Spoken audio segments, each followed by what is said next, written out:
തമിഴ്നാട്ടിലെ സൂപ്പർ താരവും TVK നേതാവുമായ വിജയുടെ മുഖത്തടിക്കണമെന്നാണ് തൻ്റെ ആഗ്രഹമെന്ന് പറയുന്നത് നടൻ രഞ്ജിത്താണ്. രഞ്ജിത്ത് എന്ന പേര് കേട്ടാൽ ആ നടനെ പെട്ടെന്ന് മനസ്സിലാക്കാൻ സാധ്യത കുറവാണ്. മലയാളത്തിൽ രാജമാണിക്യം, ചന്ദ്രോത്സവം തുടങ്ങിയ സിനിമകളിലെ വില്ലൻ വേഷം ചെയ്തത് രഞ്ജിത്താണ്. അതെല്ലാം ഗംഭീര വിജയവുമായിരുന്നു. ആ രഞ്ജിത്താണ് ഇപ്പോൾ ദളപതി വിജയിനെ കണ്ടാൽ മുഖത്ത് അടിക്കണമെന്ന് പറയുന്നത്. അതിൻ്റെ കാരണം എന്തെന്നാൽ വിജയ് നമ്മുടെ പ്രധാനമന്ത്രിയെക്കുറിച്ച് മോശമായിട്ടാണ് സംസാരിക്കുന്നതെന്നാണ് രഞ്ജിത്ത് പറയുന്നത്. പ്രധാനമന്ത്രി നരേന്ദ്രമോദിയെക്കുറിച്ച് മോശമായി സംസാരിക്കുന്നതിനാണ് അടികൊടുക്കേണ്ടത്. വിജയുടെ തലക്ക് നല്ല സുഖമില്ലെന്നും രഞ്ജിത്ത് കോയമ്പത്തൂരിൽ വെച്ചാണ് പറഞ്ഞത്.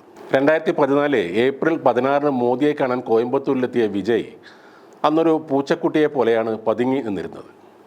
എന്നാൽ അതെല്ലാം മറന്ന് ഇപ്പോൾ കൈ ചുഴറ്റിക്കൊണ്ട് മിസ്റ്റർ മോദി എന്നാണ് പറയുന്നതെന്നും രഞ്ജിത്ത് കുറ്റപ്പെടുത്തുന്നു.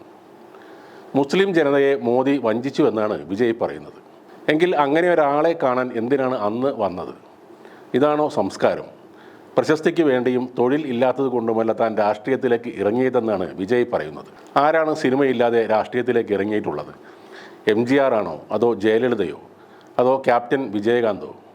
ഇവരാരുമല്ല ഇനി കമൽഹാസനെ ഉദ്ദേശിച്ചായിരിക്കും പറഞ്ഞതെന്നും രഞ്ജിത്ത് പരിഹസിക്കുന്നുണ്ട്. പഴയതൊന്നും വിജയ് മറക്കരുത്.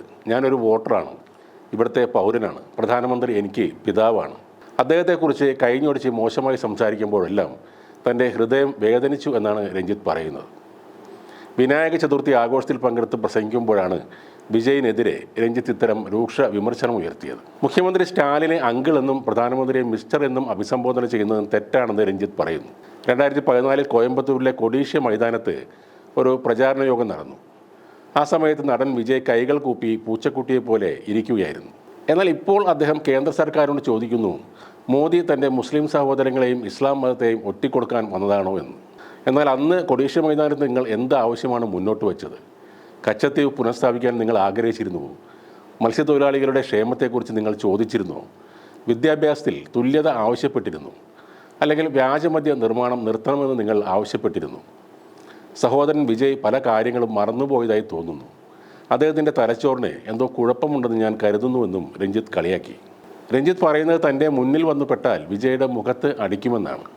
തമിഴ്നാട്ടിൽ വെച്ച് രഞ്ജിത്ത് ദളപതി വിജയെ അടിച്ചാൽ പിന്നെ എന്താണ് ഉണ്ടാകാൻ പോകുന്നതെന്ന് സത്യത്തിൽ രഞ്ജിത്തിനും അറിയില്ല. എത്ര ഫാൻസ് അസോസിയേഷൻ ഉണ്ടെന്ന് വിജയിന് പോലും കൃത്യമായി അറിയില്ല. അവരുടെ പ്രതികരണം എങ്ങനെ ആയിരിക്കുമെന്നതും അറിയില്ല. പ്രധാനമന്ത്രിയെ മിസ്റ്റർ എന്ന് സംബോധന ചെയ്യുന്നത് കുറ്റകരമാണോ? നടൻ വിജയ് തീരെ ചെറിയ ആളായി രഞ്ജിത്തിന് തോന്നുന്നത് കൊണ്ടാണ് ഇതൊക്കെ പറയുന്നത്. നാളെ BJPയും വിജയിൻ്റെ പാർട്ടിയും ഒരുമിച്ച് ചേർന്നാലും അതിൽ അത്ഭുതപ്പെടാനില്ല. രാഷ്ട്രീയത്തിൽ കൂട്ടുകെട്ടുകൾക്ക് ഒരു പരിധിയുമില്ല.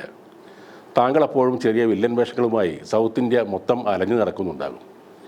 നിങ്ങളുടെ പിതാവിനെ പോലെ കാണുന്ന പ്രധാനമന്ത്രിയെ അല്ലെങ്കിൽ മുഖ്യമന്ത്രിയെ ആരെങ്കിലും അപമാനിച്ചെന്ന് ഉറപ്പുണ്ടെങ്കിൽ താങ്കൾക്ക് നിയമത്തിൻ്റെ വഴിയിലൂടെ പോകാവുന്നതാണ്. അല്ലാതെ മുഖത്ത് അടിക്കും എന്ന് പറയുന്നത് അല്പത്തരമാണ്. ഫാൻസ് അണ്ണന്മാരുടെ മുന്നിൽ ചെന്ന് പെട്ടാൽ അടികൊള്ളുന്നത് മിക്കവാറും താങ്കൾക്കായിരിക്കും.